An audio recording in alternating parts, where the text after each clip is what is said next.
Hey, Roz. Hey, Jackie. It's nice to have you back. I'm so glad to be back. I've just been, away, cash and check after check after check.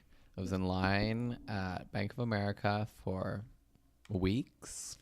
Wow. Yeah, very glam. That's so glam. Well, while you were there, what were you doing for self-care? I was meditating in line. Sometimes I do a thing where I just try to clear my mind completely. Oh. And it doesn't really work. Actually, one thing I try to do along those lines to fall asleep every night is to pick a phrase, and it can be any phrase, and just repeat it in my head over and over again. And whatever images or things that pop up, don't let them lead you. Just keep saying the phrase and move past whatever your brain is trying to get you to think about. So like a mantra almost. Like a mantra, but it doesn't matter. It doesn't have to be the same mantra. So sometimes I'm just say falling water is one of my favorites because you can just picture it and say it and use that image to move past. If you're oh, and then I need to answer that email. It's nope, falling water. Nope, falling water. Oh, wow. That's not related to where I've been, but no, but that's interesting because does it ever? The only thing that because I'm oh, that sounds really helpful. But for me, sometimes I'll get a lyric of a song stuck in my head, or a lyric in my head will keep playing over and over. Yeah. And it keeps me from going to sleep. So I'm wondering, maybe it's because this is intentional, that you're no, this is the phrase I'm focusing on, and I'm going to focus on it so much that my brain is going to be tired, and I'm just going to fall asleep. Yeah, it definitely has to be intentional for me. I can't pick on something and keep thinking about it if it's not some meaningless phrase falling water, which that's interesting. Doesn't remind me of anything. Well, I was with Karen Lee of She Likes Cutie, who does our episodic art, and she was saying that she has been practicing self-care by waking up early just every day, even on the weekends, to have time for herself. And I was that's really great. And I felt inspired to share that because she said, with us trying to better ourselves. That's cool. And I know that was one of your Lenten promises.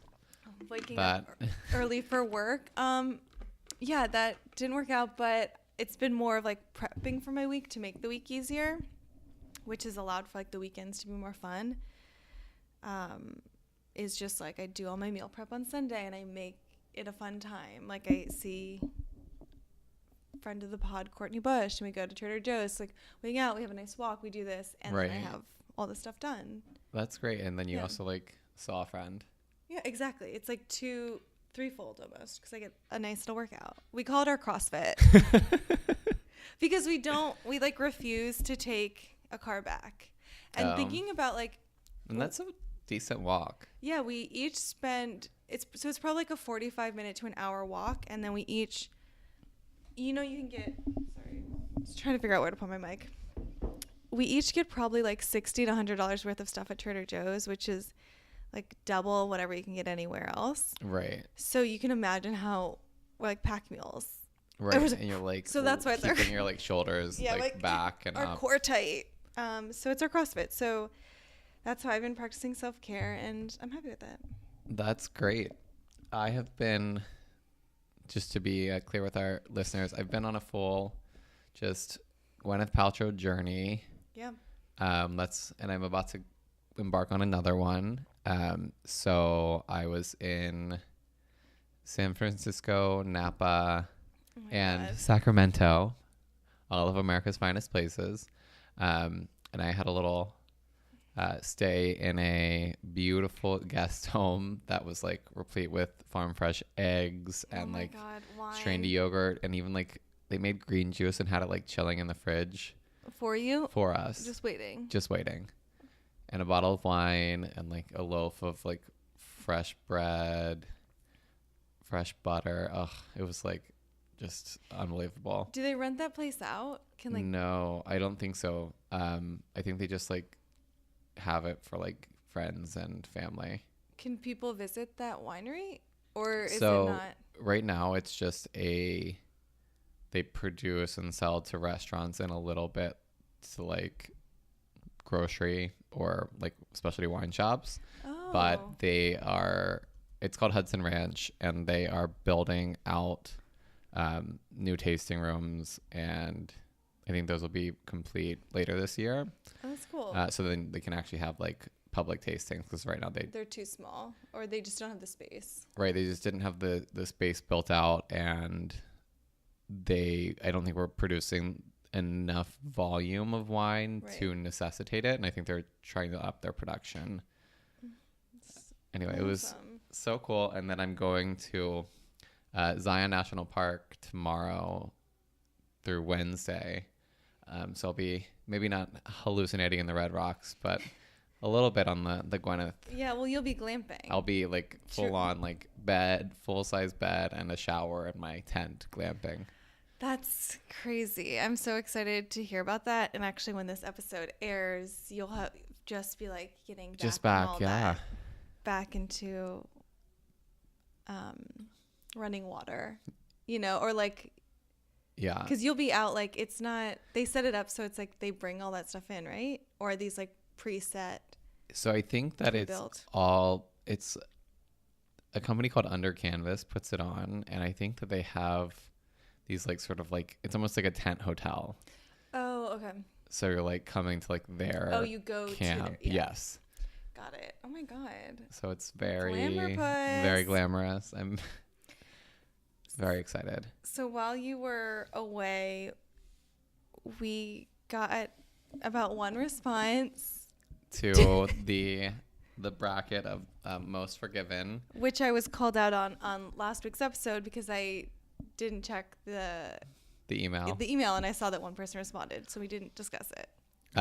So shout out to last week's guest host, Sarah Garrison, for sitting in her bracket. She and I had the same final two in our most forgiven, which were J.K. Rowling and Colin Farrell, and then we both chose Colin as most forgiven.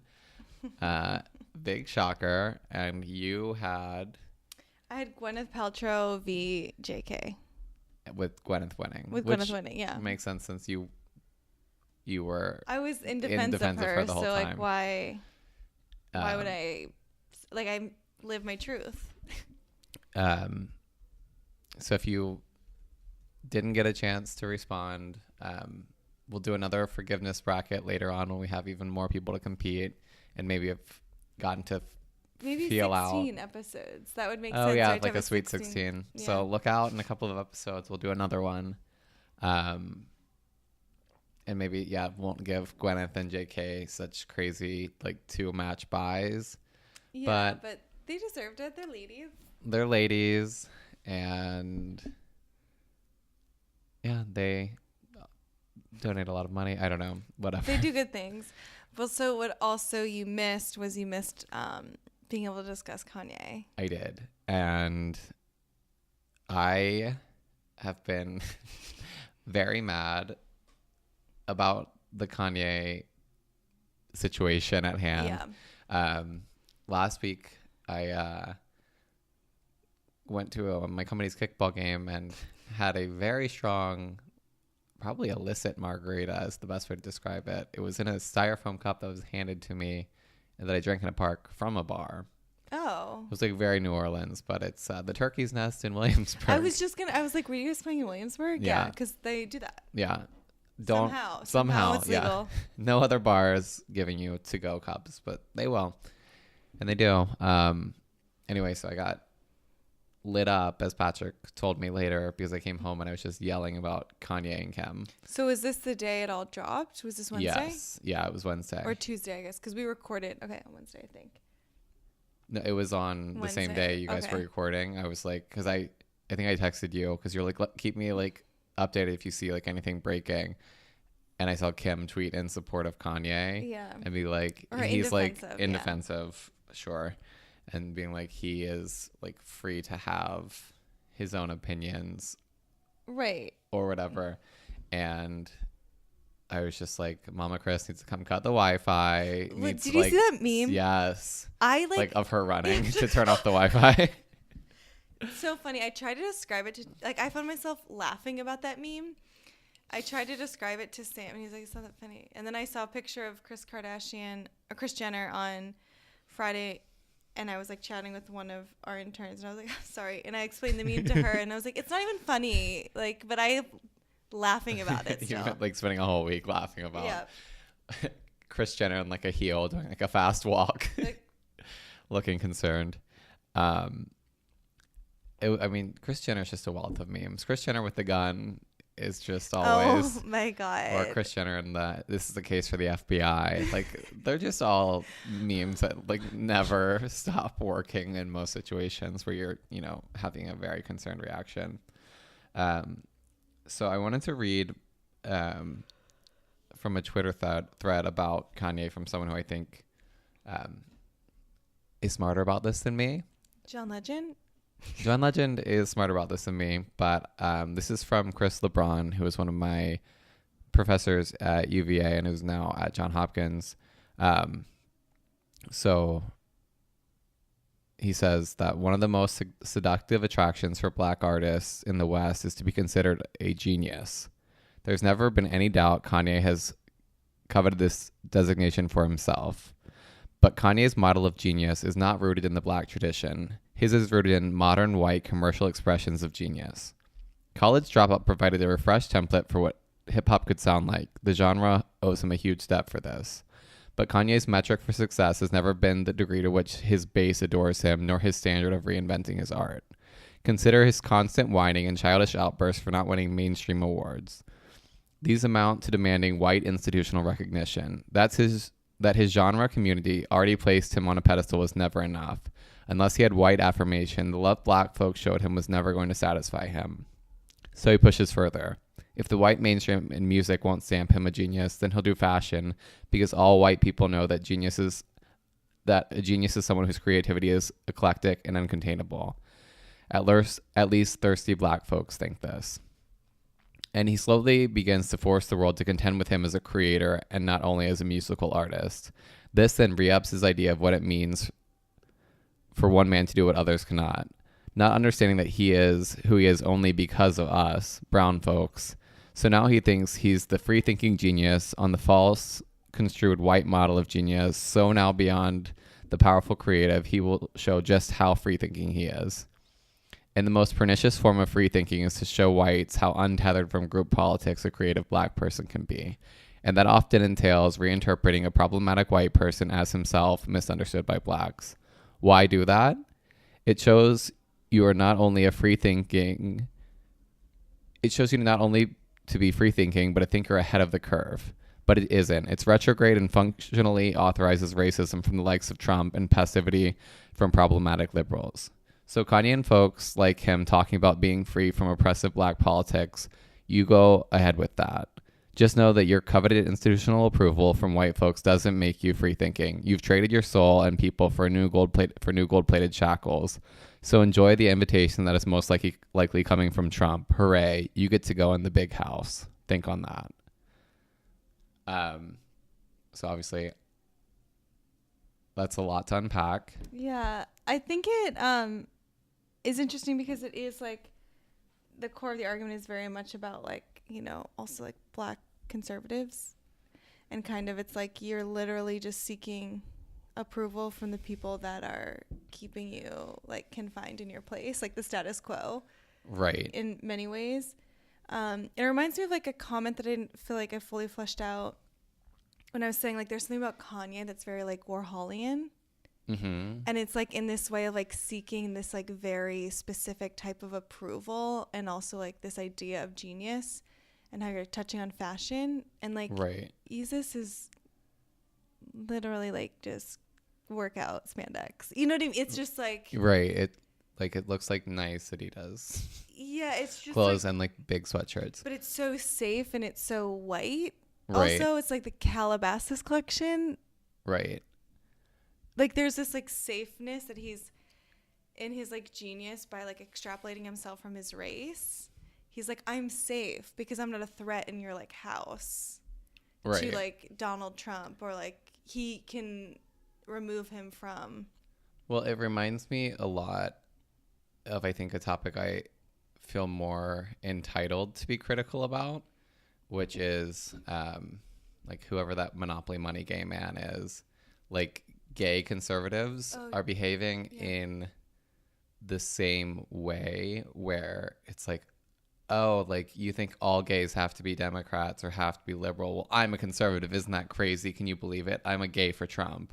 And it's like, yeah, of course I can believe it. Like people do stupid shit all the time. Like why would I expect that just because you're gay, you're going to think in your own self-interest? People don't vote in their self-interest regularly. And it's like what he's saying here about like you are just like trading in like the group of people who actually support you and got you to where you are, and now you're saying like, oh well, like I don't need them, like, and I don't need to listen to what they have to say. And like in his new song in Kanye's new song with T.I., he says like all blacks don't have to be Ye versus the people, like all blacks don't have to be Democrats, we never got off the plantation. It just in a lot of ways like is attacking like the movements and the people who fought for like your ability to speak so freely and to be a quote unquote free thinker without understanding like or taking the time to understand like what that work meant and what they were actually fighting against or fighting for.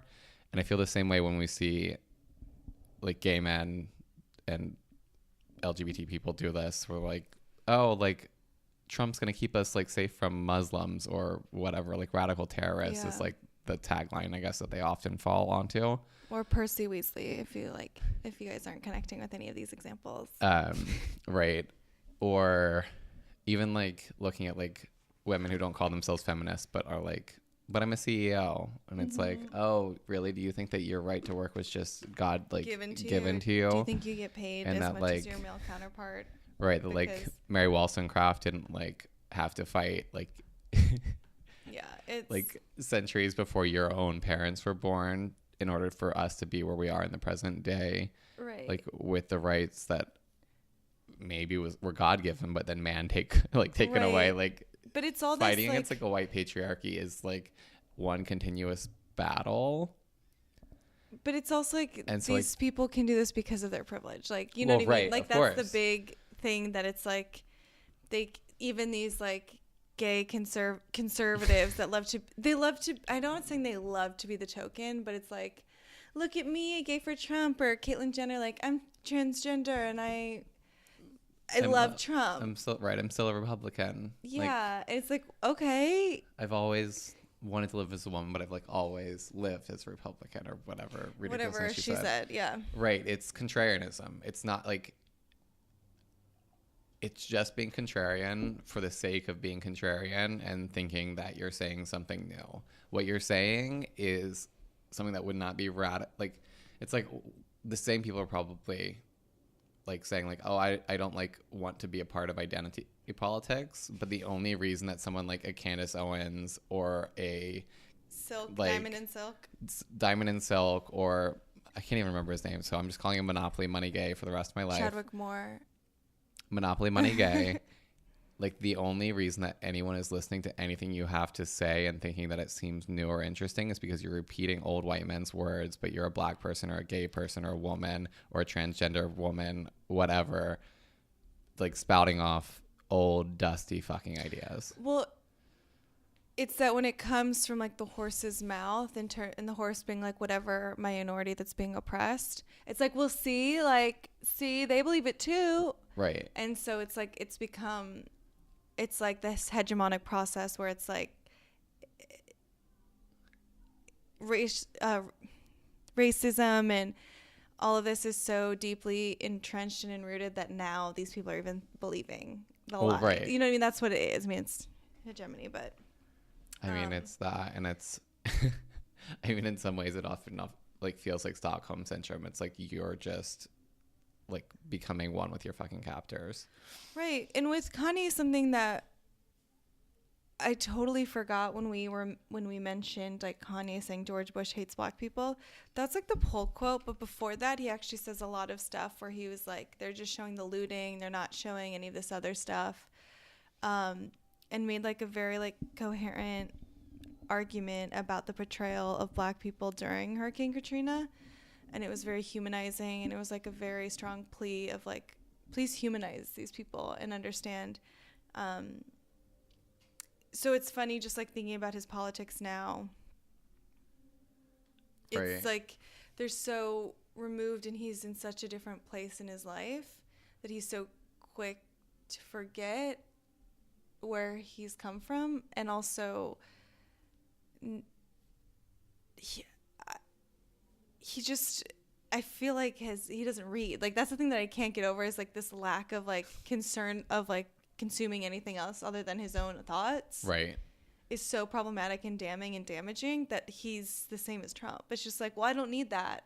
Right. It all reminds me of this kid that I knew in college who he was really smart and like very like professional and driven and whatever, but he like also felt like he had just worked like his own way through life, and like everything he had ever achieved, he had achieved like based on his own ambition, and like that basically like there was no one else to thank for what he had achieved other than himself. I did it all on my own. Right. Yeah, very much. And I did it all on my own. Like I built this house from like sand. Yeah.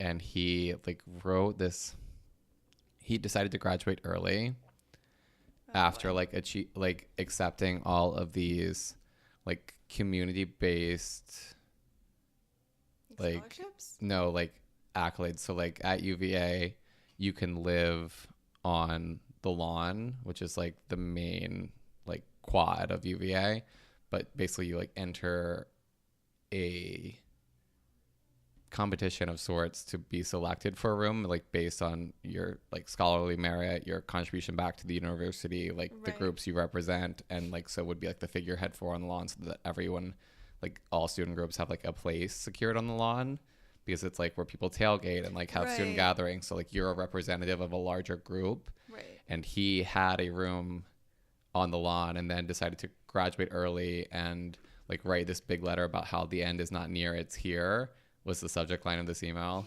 And was just like, I feel like I have nothing left to gain from this. Like I'm ready to move on into like work elsewhere or whatever. And the whole thing is this sort of like Kanye model of like, oh, I'm a genius, and like all these thoughts originating in my head, and like this like dollar store philosophy that I'm posting to Twitter is like a new thought that someone's having, when it's like you sound like you haven't read Kant or like even like fucking Plato one time, like like Aristotle, like just like the bases of Western thought and philosophy. Like you haven't even read them to decide you disagree with them. You're just saying like, I'm a free thinker and I'm a genius and I have all of this coming to me, and that there's not like generations and centuries of, and that's white thought. Right. Like you can also look at it from a non-Western perspective or a non-white perspective and find the same thing, centuries of thinkers have come before you who you can add into that tradition and add into that canon, but you're not the beginning of any canon. No one is. And so it's just like, why am I sitting here letting you, like, I don't need, like, I wouldn't need, like, let this person stay in my life. Right. Who acted like this. I don't need Kanye West in my life. But I think even... Also, just to be clear, I unfollowed Kanye West on Twitter, like, 2 weeks ago when this started happening. So it's just like, no. And it hasn't stayed out of my timeline because everyone keeps screenshotting it and posting it or retweeting, like quote tweeting it. Yes. And the people who I see liking Kanye's tweets that like kept pushing them back into my timeline were like the same people who'd be like liking like radical leftists or like Bernie shit or whatever. And I'm just like, well, it's because where is the disconnect? Like, why are we giving such a leeway to someone who's out here like aggressively saying I support President Trump, and then like if there's a whiff of Trump support from someone like Taylor Swift or who like, or there's no whomever, or there's like no answer on the table, and we're like, well, if you didn't answer it, then you are definitely a Trump supporter. Like you're out, like silence is violence or whatever. But it's like, if silence is violence, then I don't know, like screeds are definitely violence. So like if we're going to like view artists in a way that requires them to be political than when someone is political in a way that opposes what we're working for and what we are interested in ultimately achieving for our society. Then like we cannot continue to support them and pretend that like what they're saying doesn't have lasting effects. Like you were saying, like when it comes from the horse's mouth, if it's a black man saying the words of Donald Trump, it affects like millions of people who listen to him and look up to him in a way that Donald Trump saying it doesn't affect them. Well, it's also just with Kanye, like all these people who are still liking it and stuff, it's because it still goes back to things people, they don't take him seriously, just as like the same way people didn't take Donald Trump seriously, and they're like, oh no, but it's funny and it's on jest, or it's like it's not, it doesn't matter. They just think it doesn't matter. Right. But the bigger thing that is just annoying me is that now it's like, well, he's promoting it's just promotion. It's shameless self-promotion. I'm going to start a controversy, right, get all this stuff out.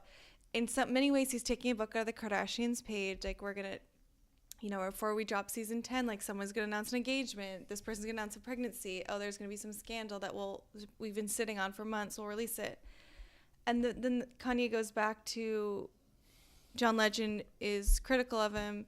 And then he's like, oh, we're friends. Look at, you know, I'm going to praise all my friends that I was just super critical of. Right. And all this. And it's like, oh, and then like posting about Emma Gonzalez. It's like, oh, right, my hero. Yeah, it's just like, Kanye, like, you're just playing all of us in many ways. But also you just don't care.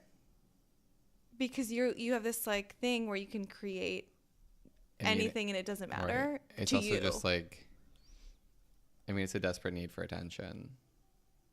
Like, yeah, like it's just Kanye West's entire career has just been one like plea for attention after another, and we keep giving it to him. Yeah. And so like, I want to put a pin in Kanye so we can move on. Yeah. Well, I think it's like a good. Do you have any final notes before we segue into this week's? I guess my final note on Kanye would be that I am not going to be listening to his new album. Okay. I'm not like this. If this is one publicity stunt to like release 2 new albums that are called maybe Love Everyone. Gross. Like, I don't have time for that meaningless bullshit. I don't have time for the concept of loving everyone unconditionally. I've moved past that in my life. I'm not offering that kind of love anymore. I haven't been for the last 2 years, and I'm not going to give it to Kanye West if I can't give it to my own mother. So there's that, and I don't need to hear it, and I don't need to see like anything that's going on with him. And I don't know if I can watch Keeping Up with the Kardashians right now. Yeah, well, it's true. Like, it's just all so. It's just. I already like feel guilty about watching it sometimes. It's just like, this is like dumb commercial. Yeah. Like, you're just selling me like lifestyle. Your dumb lifestyle and like regurgitating things that have already been out in public knowledge for forever. Yeah, but now we're just seeing. And we're just seeing a your like little carefully bit. edited package of it, and then Yeah. like Kim talking head where she pretends she's been crying. And I don't know. I just don't need it anymore. And we definitely don't need it about this. Well, last week there was also another singer-songwriter. Right, who waded right on into it. Right onto it, and she was lucky She that Kanye followed her right into the swamp. So you guys mentioned her a little bit last week. We did. But Shania Twain, she decided to, in an interview with The Guardian, say that she would have voted for Trump. And she says, I would have voted for him because even though he was offensive, he seemed honest. Do you want straight or polite? Not that you shouldn't have to have both. If I were voting, I just don't want bullshit. I would have voted for a feeling that it was transparent. And politics has a reputation of not being that, right? Anyway. Also, when was she, like, the thing that I have so many questions of this interview. When did it, like, was it truly, like, in the past week? Had they been sitting on this for a while? Like, is this just because she's on tour? It's like she's prepping for the tour and So this is Do we think it was recent? We think it's pretty recent since it's about the tour and the tour hasn't started yet. Okay. Because that was my one thing that it came out. I was like, they've been sitting on this, like,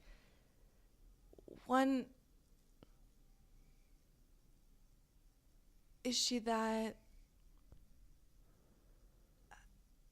like, just literally what she said Trump contradicts all of that, which we know, and, like, we know that people who voted for him, like, oh, I want a straight shooter, I want a non-politician, I want this, but it's like, almost everything he says, we can be like, oh, well, that's wrong, or that's not in your power. Oh, that's not even possible. Oh, right. This. So it's like every statement of hers is negated, like every point. Yeah. I mean. And she's Canadian, so there's that too. And I think she has a Swiss citizenship or passport. Oh, right. From her. So she might, like, she's not. Why are we asking her? I mean, the Guardian article truly is just a confusing article in terms of like where how did this question come up and like why did you answer it? And it's also like the story is not printed. It's not like a question and answer. It's a like reported story where there's like quotes from her and it's a conversation, but it's very much like edited down. Yeah. So we don't even know how they arrived there. We don't really know how they arrived there. And they use like a segue about how she talks about wanting to keep her family together. Like how she didn't want to have to divorce Mutt and like that she would rather have like an intact family for her son, even if like her husband had cheated on her with her best friend. Oh, wow. So she'd rather live a lie. Yeah. And so then they say like, they like call that like her conservatism and say like it extends even beyond that. And then they talk about the Donald Trump comments. So like we can't see how the interview got there. So it is a strange interview. And so then obviously she says this, Twitter finds it, and she's quote unquote canceled. And people are like, oh, you support racists. That don't impress me much. Like you support like the systemic oppression of women. That doesn't impress me much. The next day I got a Travel Zoo alert saying Shania, I have pulled up. Shania Twain concert at Barclays Center, $39, regularly $80. I mean. Like her stock dropped overnight. Like discount queen, right? And so she obviously like immediately, or maybe not obviously, but she immediately issued an apology on Twitter and says, I would like to apologize to anybody I've offended in a recent interview with The Guardian relating to the American president. The question caught me off guard. As a Canadian, I regret answering this unexpected question without giving my response more context. My answer was awkward, but certainly should not be taken as representative of my values, nor does it mean I endorse him. Again, I go back to how old are you? How long have you been in this business? You've also dealt with tricky things before, like your own divorce and stepping out of the spotlight. Right. Don't you know how to navigate an interview? Like, oh, not comfortable answering that. No. Oh, right. I mean, also, like, Shania Twain is someone who has enough clout to, like, have a publicist issue a, like, set of things that she won't talk about. And, like, someone like The Guardian would still publish an interview with her given, like, those restrictions. I just don't understand why someone in this climate wouldn't tell their client and it would be clear that they're not going to talk politics or not, because everyone gets asked these things. Right. It's not like it's, you know, so why? I'm just like flabbergasted. Did she think that she was so smart?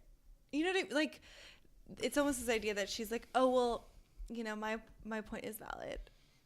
Actually, so she has a little bit more context in these tweets. So I didn't realize it was a thread. Oh, she tweeted? Yeah, she tweeted. So she said, I would like to apologize. And she said, I am passionately against discrimination of any kind and hope it's clear from the choices I have made and the people I stand with that I do not hold any common moral beliefs with the current president. I was trying to explain in response to a question about the election that my limited understanding was that the president talked to a portion of America like an accessible person they could relate to, as he was not a politician. My answer was awkward, but certainly should not be taken as representative of my values, nor does it mean I endorse him. I make music to bring people together. My path will always be one of inclusivity, as my history shows. So this is, I mean, like, this is a nothing burger of a statement. It's just saying, I wish I didn't make any comment whatsoever. And it's not at all what she said. Right, exactly. I just want someone who doesn't bullshit. Like, what? Well, also, like, I find a lot troubling when we look at Trump post-Obama, and we're constantly talking about how we want, or how people wanted a, quote, like, president they could relate to. And then, like, in the next breath say that they're not a racist. Yeah. It's like, what about Barack Obama wasn't relatable? Right. Like, he cracked jokes, he played basketball, like, but he, also, like most Americans, like, didn't come from money. His parents were separated. He was raised by his grandparents. Like, right. Pretty traditional for most, this, like, silent minority or majority or whatever. Silent majority. Right. I mean, it's just like, when we talk about Trump being relatable, all we ever mean is that he's white and, like, openly racist. And a bad dad. Right. Like, he seems like he hates everyone in his family. He got Melania a really nice card for her birthday because he doesn't have time. Bitch, but someone has time to run to McDonald's every day to get you a sandwich. They can get her something. I'm just like, order something. Like, I'm sorry, but someone will Postmates it to you. He's literally had assistants for probably 40 years of his life. Or other people are clearly running his life. So why wouldn't they be like, hey, Melania's birthday, what do you want to do? Right. I mean, the whole thing is just... it's so dumb. Anyways, Shania Twain, my biggest issue here, and what I wanted to look at her through the lens with. So my litany of offenses with Shania Twain is one thing only, which is speaking in support of Donald Trump.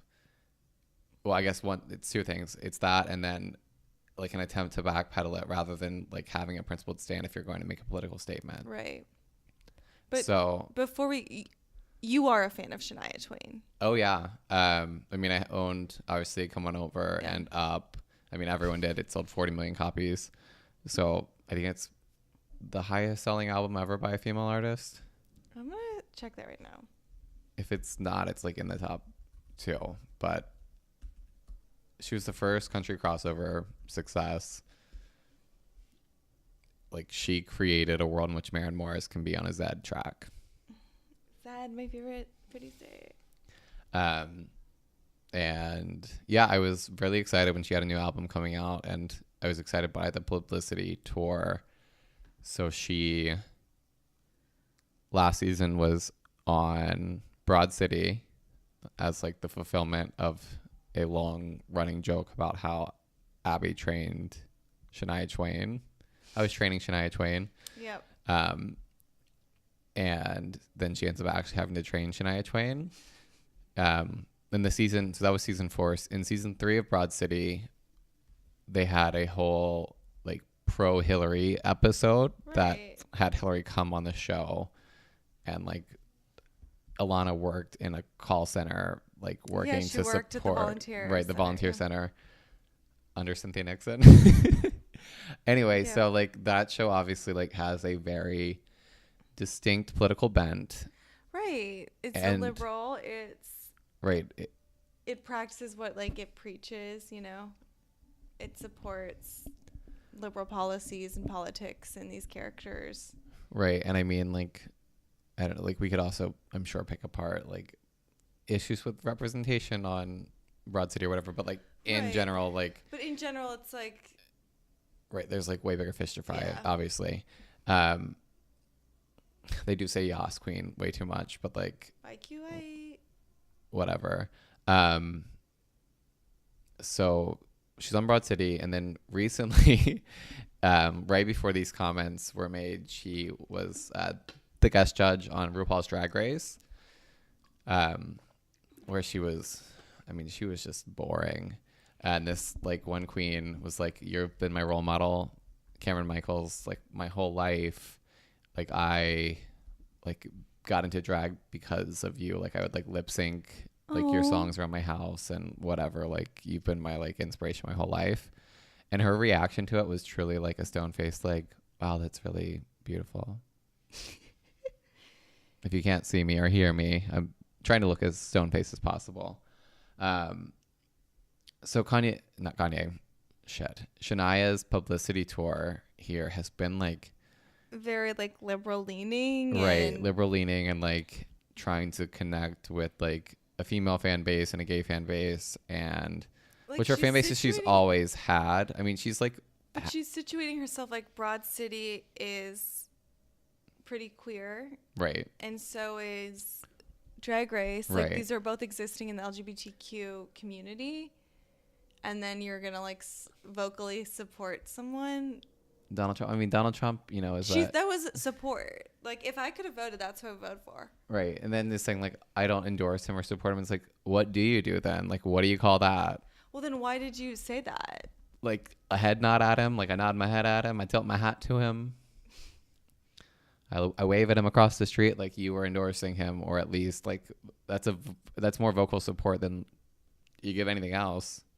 Anyway, Shania Twain, I think, is interesting because she existed at the peak of her fame in a world in which you were allowed to be a non-political celebrity. Yeah. And I think a lot of, like, as we witnessed post-Trump, like, a lot of people have struggled after him because no one's interested in someone who has nothing to say about politics. And so, like, you see, like, you're wearing it right now, but like a Katy Perry Witness album where she's like, oh, I have something to say now. But like doesn't address it. There's pancake on it. Yeah. So like. Yeah. I mean, I just love the shirt. Like I love a lot of Katy Perry's music, but she's someone who's also, well, right. But like point, she felt like she had to say something and like. But there was also so much she never addressed. It was like, oh, I'm going to take a stance, but I'm not going to actually fully like dig deeper under the surface and address my own things. Right. But she tried to navigate those waters, and I think she's still trying. Right. But so it's like a really prime example of someone who was like fairly non-political, at least in the content they were creating. I think Katy Perry was an active Hillary Clinton supporter, and I like supports seemingly liberal policies, you know. Right. But I think post-Trump, we live in a world where, like, your content, like, both your actions and your content both have to have a political bent to them, where, like, they're going to be filtered through a political, like, strain. Like, Taylor Swift, obviously, is another person who didn't make posted I voted, but didn't say who she voted for ever. And, like Shania Twain is a wealthy white woman, and like wealthy white women voted for who? Donald Trump. So it's not weird to assume that she would have, just demographically. Anyway, she's someone who had an album come out that hasn't been very well received post-Trump. I mean, it sold decently. It had one number one single, but like comparatively, it's been a flop. Well, it's also because you think about it, she made like an angry white boy album. Yeah. Like literally, like she comes out with this album that's like all about her, and it's centered on her and how people have perceptions of her, and it's like weird time to put it out. Yeah. You know, and we'll get into it. Right. It's like we'll talk about that later, but it's like. But it's also a Kanye. It's like similar to this Kanye thing of Kanye's new music. Not to touch back to him, but it's like Ye versus the people. Right. It's all about like me. Right. And it's like I don't have to like. And then like saying like Kanye 2024 or whatever. It's like. Like. Anyway, so like the world right now in music is tumultuous. And it's messy because even like if you're looking at Katy Perry, it's like she's supporting Hillary Clinton, you know, which, you know, Hillary Clinton isn't a perfect candidate or a perfect person, but I don't think any politician out there is right now on that stage. But it's also like she can't go into like the music videos she makes that are like very she's a culture vulture a lot, right? But cannot talk about it, right? Or understand, even let someone be the like criticism of she can't take the criticism. So it's like it's so messy right now. So like a big point to even what you're saying about Shania is that she's aware of this landscape. She's inserted her into communities that are very obvious in what they support. Right. And she's decided to make a statement that's in direct opposition to those communities. Right. Like, It's confusing truly from like a management and branding standpoint. Yeah. It's like, who let this interview happen and let this question get asked? Who let it get printed? And then like, who didn't prep Shania Twain for this before? And I don't know if I'm like, I think my conflict with Shania and what I have a question about is like, I am obviously mad at her because she said I would have voted for Trump, and like if she would have been like, oh, of course I would have voted for Hillary, I wouldn't be having like a visceral reaction to it, because it would feel in line at least with like what I perceived of her and what she has been like tacitly endorsing based on like her promotional appearances. But also like, I mean, she's in some ways like a dinosaur. She's 52 years old and like hasn't had an album out in 15 years. And the music landscape has changed so much in the last year, like 2 years, that like even Shania Twain, I don't know if would like have the skills to navigate a promotional tour in 2013, much less in 2018 or 2017. Yeah. In that like the Taylor Swift white feminism of 1989 is like nothing now. In a way, it's like, you know, it's like, oh, great. Like you and a bunch of white women got on stage and like said like, we can wear what we want, or like, We love each other. We right, support each solidarity. And it's like, girl power is not the same thing as feminism. Right. One thing though with Shania, I still don't quite understand is like you saying like you wouldn't have an issue if she just said Hillary. Like she shouldn't have answered. Like just straight up, she's like, even if like how we're saying these like messy waters, there's just a clear answer she should have given is, I'm not an American. This isn't my country. Right. Like I don't vote, but I support the rights of people. Like, you know what I mean? She should have obviously had there's like a much she should better have had a cleaner like PR statement. Yes, that was just like, these are the values I believe in. Right. And you can interpret from that like, yeah, because where it's my also like sword she would lie. might not like Hillary Clinton, and that's fine. But she also doesn't have to support Trump. Right. But I do, I guess, so here's my like spectrum that I'm trying to find for Shania Twain. So on one end, this is, we're just doing spectrums now, or gradients from now on. So the genius spectrum, as we discussed last night, goes from Nolan Gould, who plays Luke on Modern Family. So he's a child actor who's in Mensa. So he's the genius side. Yeah. And then the other end, but his character is an idiot. Yeah, yeah. And then the other end of the genius spectrum is Ariel Winters, who plays Alex on Modern Family. Wow, whose character is a genius, but who in actuality, at least like her management, everything is a mess. I think that's offensive. It is. I know. I don't like this spectrum. Scale. Yeah, I don't like this metric.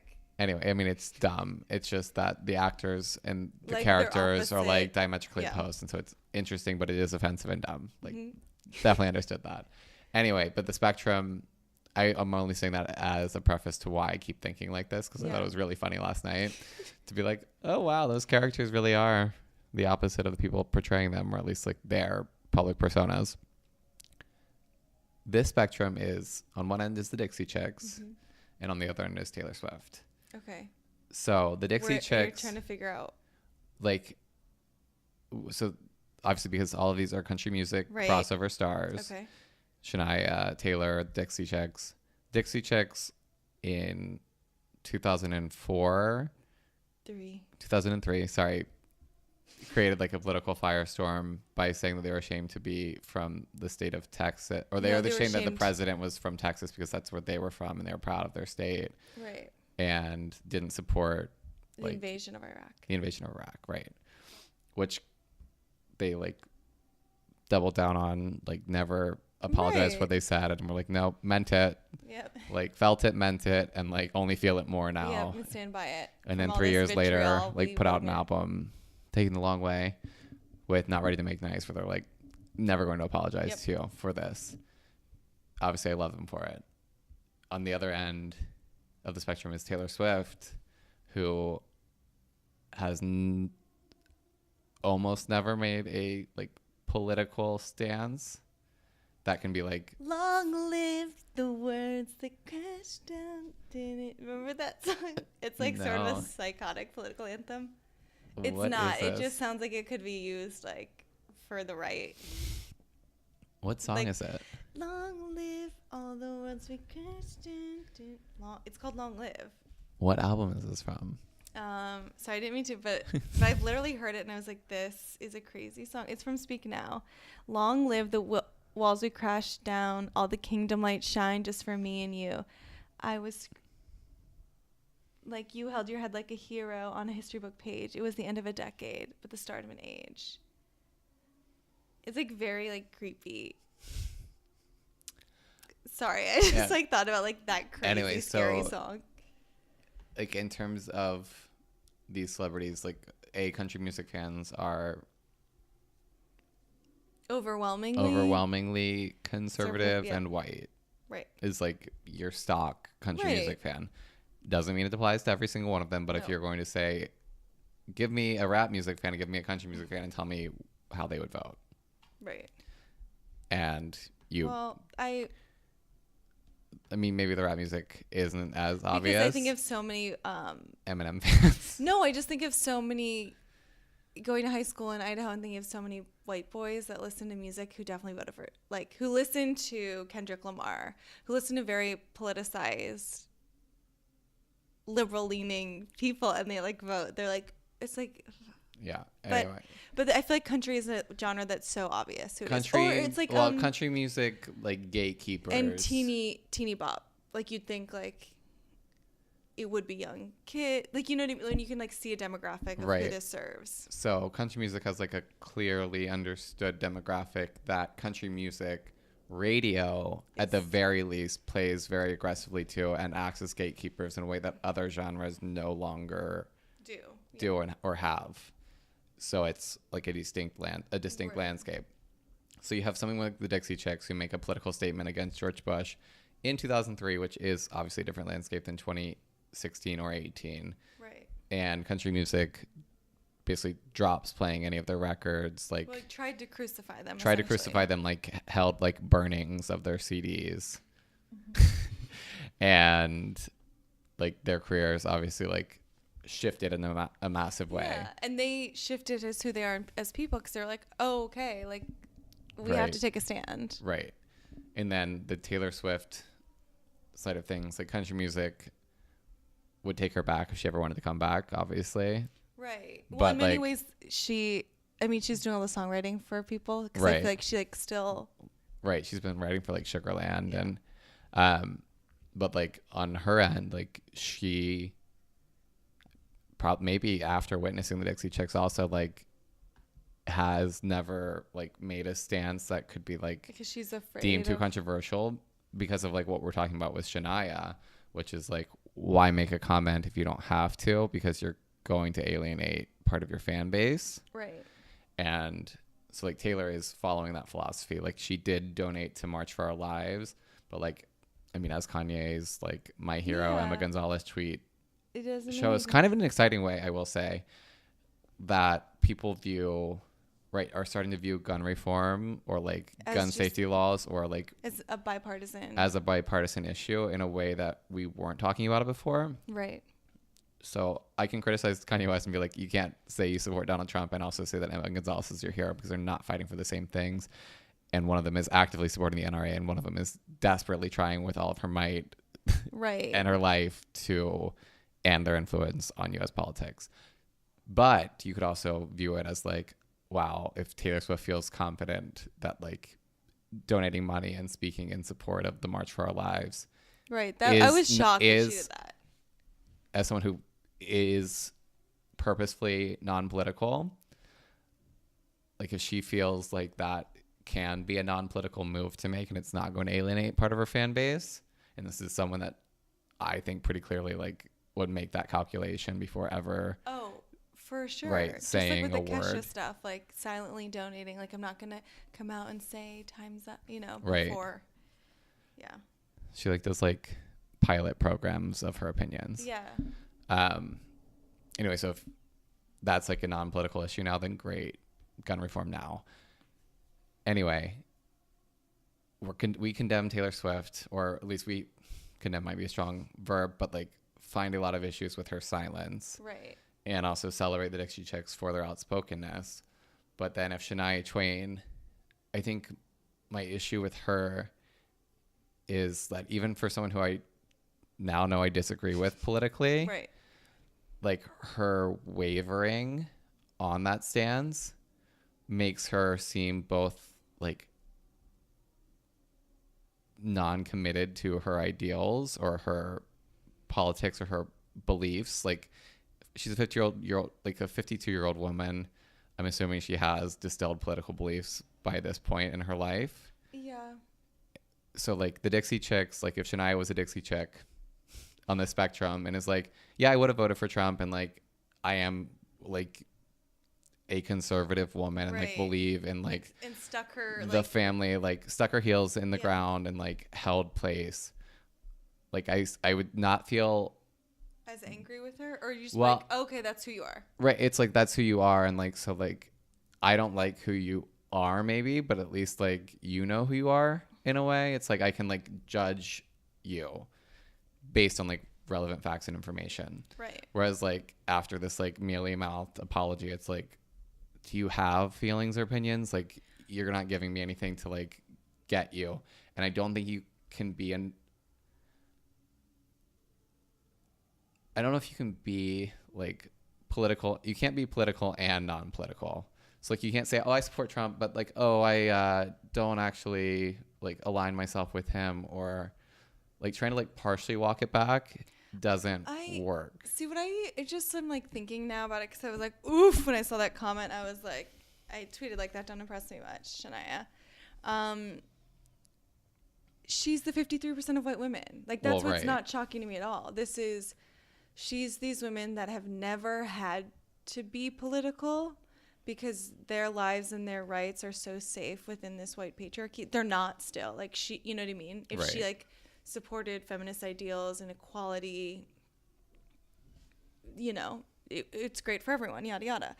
But it's very much like on the Real Housewives of New York last season. Right. With Donald Trump and like the Ramonas, and then being like, well, you know, it's like, it's the fear of change that's so scared of these people that their status quo might ever be. Right. And so this is why this is totally shocking to me, because she's someone who's probably proudly her whole life been like, I'm a non-political person. Like, oh, politics, ugh, I don't want to hear it. Right. Not in my house. I just vote for like who I vote for, and it's like my personal choice. So that's why it's like, that's to me what's anger, because it's like, we're going to hold you accountable. And to like your point of being like, actually stick your heels in the ground. Right. Yeah, so I drunkenly tweeted last week after my turkey's nest moment.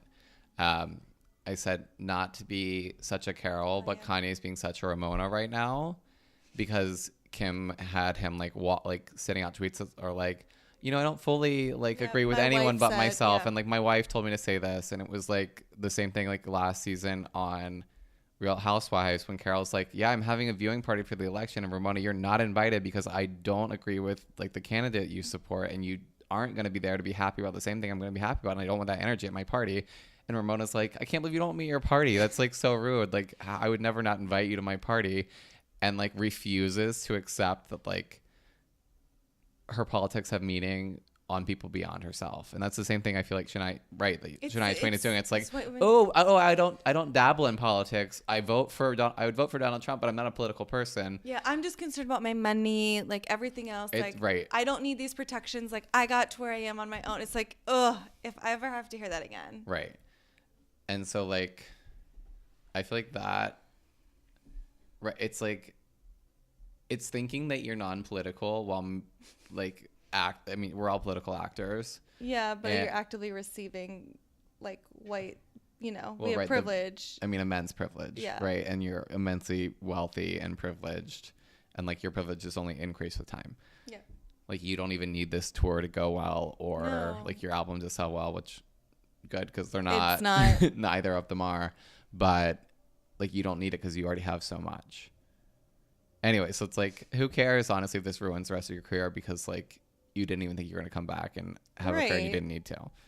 You probably invested well, hopefully. Like, Anyway, but yeah, I think that's like where like I guess the Taylor Swift like approach of like just leaving an open question is really frustrating, but like I can see obviously like the machinations of like why she is kept it that way, and so I'm like, and maybe it's waiting until it's like our country's totally like it's to be like, oh well, it's totally safe now to say this, right? Or like, how do I carefully craft something like the behind the scenes? Maybe she was inspired when Beyonce and Jay-Z were like donating to all the Black Lives Matter stuff, like, right? But it's like at least they would post about things, and when like Freddie Gray was murdered, like, right. They did start doing it, like, you know, when she finally fully came out, and it's obviously different as Beyonce is a Black woman, but Taylor has so much privilege and right in that she could use her voice. Well, like right, and like like Beyonce. The fear. I mean, it's like a Shania or a Ramona. It's like this fear of losing like any amount of your wealth or privilege. Yeah, or relevance. It's so sad that it's like you'd rather make a deal with the devil. Well, right. I mean, we should wrap this up, but the New York Times had an article this past week that was like basically like someone did a study on voter like feelings and opinions, and then like their like economic situation at the time of the election, and found that there's like no correlation between like people's like feelings on, or basically that like people's economic situation, which was like painted as like the reason that Trump won, like right, like the silent Trump voters, these people that have been like left behind economically, or left behind, but like really like from an economic standpoint. And it's really that people vote for Trump and have supported people like Trump or support Brexit, like these, I don't know what I see as like weirdly isolationist, racist stances. They're doing so because they're afraid of like losing their like hegemonic like power. They're afraid that like it's like it's a cult. I mean, it's truly it's a cultural fear and not an economic fear that's being presented as an economic fear. But like that's like obviously a hypothesis plenty of people have had, but like digging into it, at least it's like actually like, oh, what's that like is you like know, the overwhelming connection that Trump voters had was that they were white and felt like they were losing like white Christian status in the United States. Right, and they want that status even if it means anything. And it's like really truly voting against their best interests. So this like false idea that you're still going to be the countess. Right. You know what I mean? Yeah. Right. It's like, well, at least I still have my title. It's like, you don't have shit now. Right. Your jobs are never coming back. Well, right. They're all automated now. That's why you lost your jobs. Not because they went to China. Well, I mean, like, also you can't like undo a trade policy that changed. Yeah. Anyway, whatever. Long and short of it is that like Shania Twain ultimately, I don't mean this to sound mean, but is meaningless.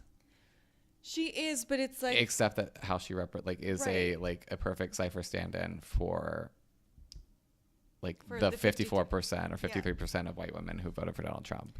But I'm also curious if, and I think we'll be able to like touch base on this when we're back recording another full episode, is that will this have will this Trump fan base, which was something I was curious about to Kanye, are they going to jump on this bandwagon to support her? Right. But it's like, it's not even that big of a majority.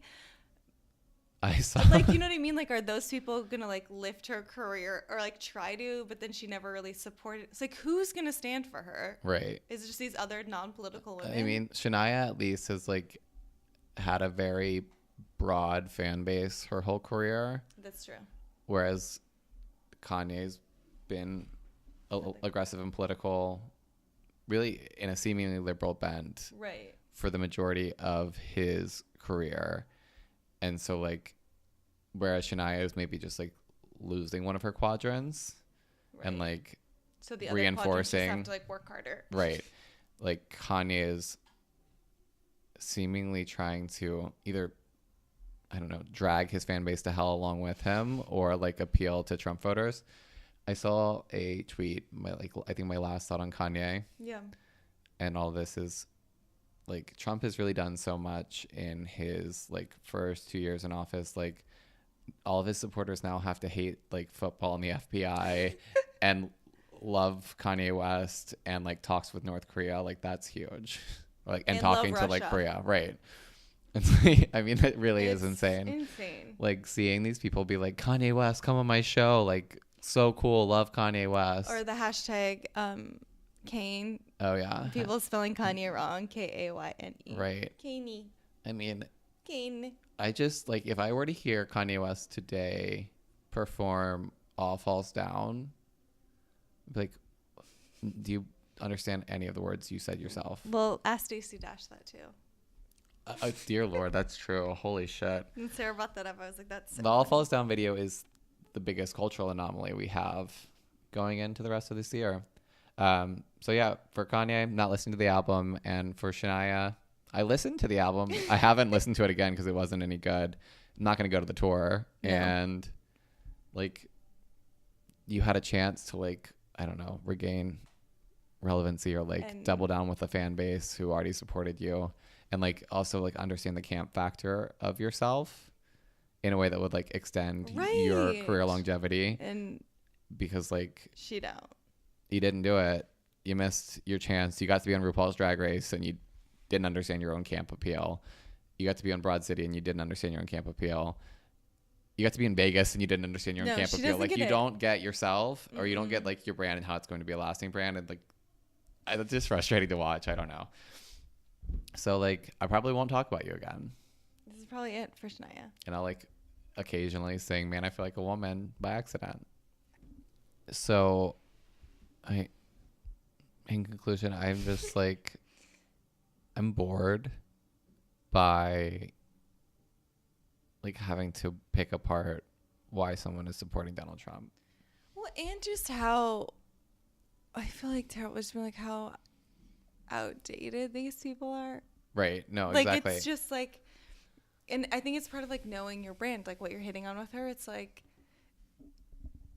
how do you expect to maintain your fame if you don't even understand your fans and like even like these quadrants of like the people that support you? How are you so out of touch? Right. I think like with Shania, it's just like you want her to like, I don't know, read a market survey about herself. Yeah. And like, but like with know her fans. And then like with Kanye, it's like, why do you hate your fans? Well, Kanye, it's why do you hate yourself? That's true. Why are you constantly looking for approval? Yeah, that's true. But also, I think like along what Chris LeBron was saying about like your own like base is never enough for you. Mm-hmm. Like it's like, oh, I don't want the black fan base. I want right. I want universal acclaim. I want to like be considered a genius by everyone, or like I want to be white famous. And it's like I get wanting to like have like multi-quadrant fan base to make money off of, or to like have the approval from in some sense. But you're like, what is the old saying? Like shoot off your foot to save your face. Oh yeah, don't. What? Don't cut off your nose to spite your face. Yes, thank you. Shoot off your foot had nothing to do with it. Wow, that is a bad version of it. Shoot off your foot to spite your leg. Your leg? I don't know. Yeah. Work. Cut off your nose to spite your face. Yeah. That's what he's doing here. He's just gonna be noseless. Heaven knows.